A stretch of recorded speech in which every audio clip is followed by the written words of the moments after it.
My name is Jason Finucan, and I founded Empower Professional Services in early 2015 to provide solutions for corporations and schools as they work to overcome stigma and reduce the impact of mental illness.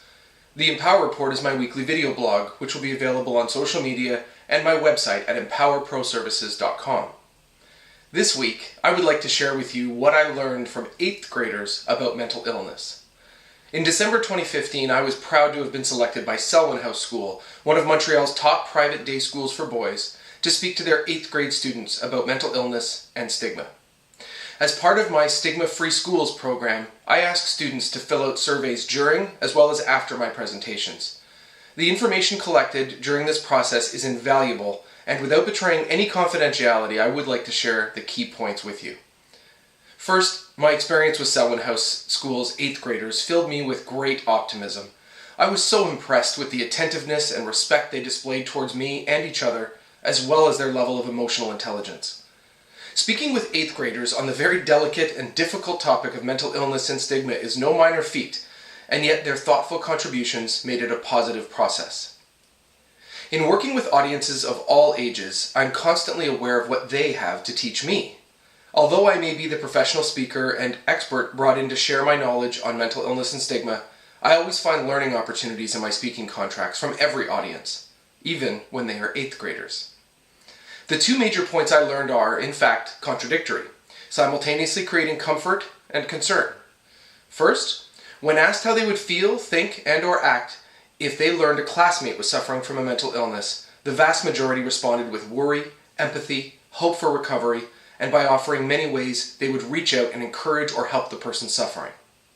Second, when asked if they would speak to friends, parents, and/or teachers if they themselves were to fall ill with a mental illness, a significant percentage of students said they would still want to hide the illness or try to soldier on.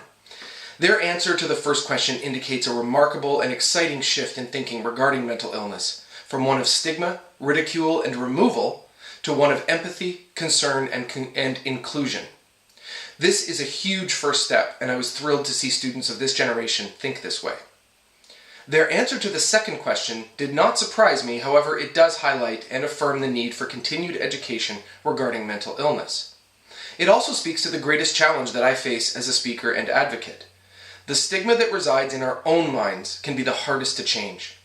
I learned this truth the hard way, having waged my own war against self-stigma, a war that took 2 years of my life. My hope is to help others reduce the time it takes for them to overcome self-stigma as I ultimately did. The reason anyone, from 8th grader to 80-year-old, would consider hiding a mental illness, but would never consider hiding a physical illness, such as migraines or kidney stones, for example, is that mental illness carries with it the fear of stigma, judgment, and discrimination, and a general lack of knowledge surrounds it, while physical illnesses do not. In order to win the battle against stigma and ultimately see a significant change in people's attitudes, schools and corporations must employ a strategy that raises awareness and directly addresses stigma. The surest way to succeed with this strategy is to engage a professional speaker who can address these complex issues from personal experience, as Selwyn House School has done and continues to do.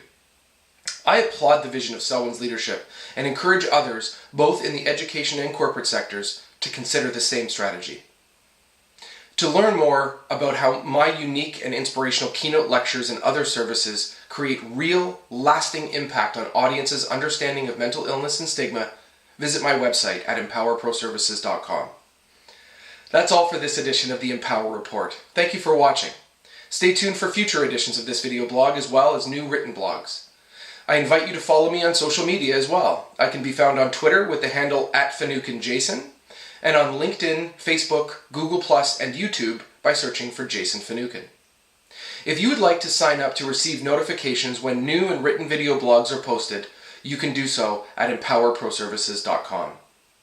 Thank you very much, and be well.